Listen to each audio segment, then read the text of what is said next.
युद्धाचा फटका बसलेल्या देशांसोबत भारताचे व्यापारी संबंध. भारत गरजेच्या 60% एलपीजी आयात करतो.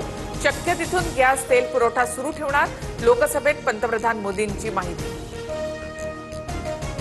होर्मुझची सामुद्रधुनी ओलांडण्यासाठी भारताच्या 2 जहाजांना ग्रीन सिग्नल. एलपीजी वाहू जग वसंत आणि पाईन गॅस जहाजं होर्मुझच्या सामुद्रधुनीमधून सुरक्षित भारतामध्ये येणार. इराणच्या वीज प्रकल्पांना 5 दिवस धक्का लावणार नाही. डोनाल्ड ट्रम्प यांच्याकडनं ऊर्जा पायाभूत सुविधांवरील हल्ले स्थगित.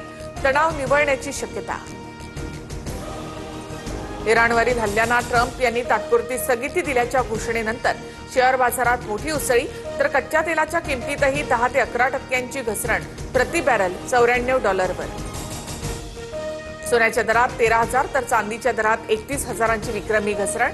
सोनं जीएसटीसह प्रतितोळा 1,35,141 रुपयांवर तर चांदी प्रति किलो 2,15,000 रुपयांवर.